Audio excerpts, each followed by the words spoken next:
নমস্কার বন্ধুরা, পিয়া রান্নাবাটিতে সবাইকে স্বাগতম। আজ তোমাদের সাথে চটজলদি একটা মিষ্টি রেসিপি শেয়ার করছি। এখন প্রায় আমরা দোকান থেকে মিষ্টি কিনে খাই, কিন্তু বাড়ি বানিয়ে মিষ্টি খাওয়ার স্বাদই আলাদা। আর বাড়িতে যদি খুব কম উপকরণ দিয়ে খুব কম সময়ে মিষ্টি বানিয়ে নিয়ে যায়, তাহলে অনেক মিষ্টি বানানো যায়। আমার মনে হয় সেটা দোকানের মিষ্টির থেকেও খেতে ভালো হয়। তো যাই হোক, আজকে বানাচ্ছি খুব কম সময়ে খুব কম উপকরণ দিয়ে দারুণ স্বাদের মুচমুচে আমিত্তি মিষ্টি। এবার আজকে রেসিপিটা শুরু করছি। আমিত্তি বানানোর জন্য নিয়েছি আমি 1 কাপ ময়দা, দিয়ে দিয়েছি পরিমাণ মতো লবণ আর 2 চামচ সাদা তেল। এবার সব কিছু ভালোভাবে আমি মিশিয়ে নেব। ময়ানটা ঠিক এমনই হতে হবে। ময়দাটা মুঠো করলে ডেলা পাকিয়ে যাবে, আর হালকা করে চাপ দিলে ভেঙে যায়, এমনই রাখতে হবে। এবার ময়দাটা গরম জল দিয়ে আমি মেখে নেব। ময়দাটা খুব ভালোভাবে ঠেসে ঠেসে মাখতে হবে। ময়দাটা আমার মাখা হয়ে গেছে, এবার আমি চাপা দিয়ে রাখবো। এইদিকে আমি মিষ্টি রসটা বানিয়ে নেব। মিষ্টি রস বানাতে আমি নিয়েছি 1.5 কাপ জল আর 1 কাপ চিনি। এইবার ভালো করে রসটা ফুটিয়ে গাঢ় করে নেব। যখন রসটা চিটচিটে হয়ে আসবে, তখন রসটা আমি নামিয়ে নেব।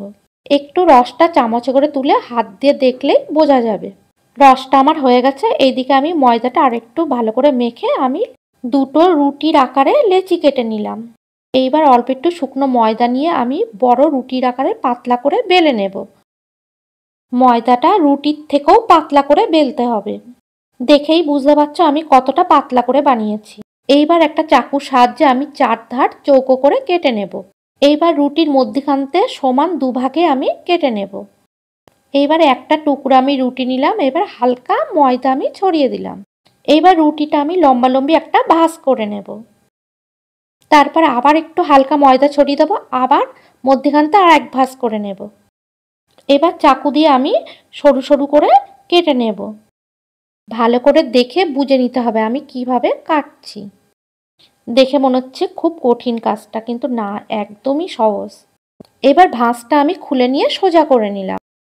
এইবার আমি পুরোটা চেপে চেপে এইভাবে মুড়িয়ে নেব। দেখো কত সুন্দর একটা ফুলের মতন হয়ে গেছে। এবার একটা তুঁতকাঠি নিয়ে আমি মধ্যখান থেকে আটকে দেব, যাতে ফুলটা না খুলে যায়।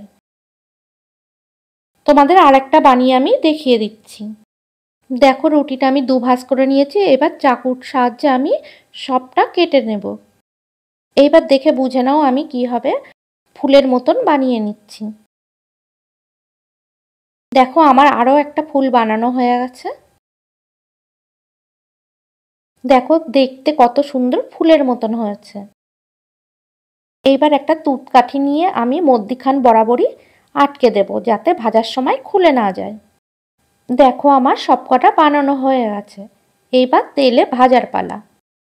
এবার আমিত্তিগুলো আমি সাদা তেলে লো হিটে ভেজে নেব।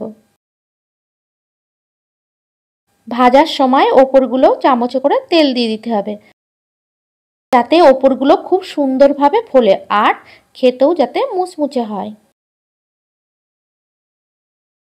এবার আমি আস্তে আস্তে উল্টে পাল্টে ভালোভাবে একটু লাল লাল করে ভেজে নেব। ভাজাগুলো আমার হয়ে গেছে, এবার আমি নামিয়ে নেব। এইবার গরম চিনির রসে সব আমিত্তিগুলো দিয়ে আমি 10 মিনিট ঢাকা দিয়ে রাখবো। আমিত্তিগুলো সব রসে ভিজে টইটুম্বু হয়ে গেছে। দেখো বন্ধুরা, দেখতে কতটা সুন্দর হয়েছে আর খেতেও দারুণ মুচমুচে হয়েছে। বন্ধুরা, আমার রেসিপিটি যদি তোমাদের ভালো লাগে, তাহলে ভিডিওটি লাইক, কমেন্ট আর শেয়ার করে দিও। আর যে সকল বন্ধুরা আমার ভিডিওটি নতুন দেখছো, আমার চ্যানেলটি সাবস্ক্রাইব করে দিয়ে বেল আইকনটি বাজিয়ে দিও। আজ তাহলে যাই বন্ধুরা।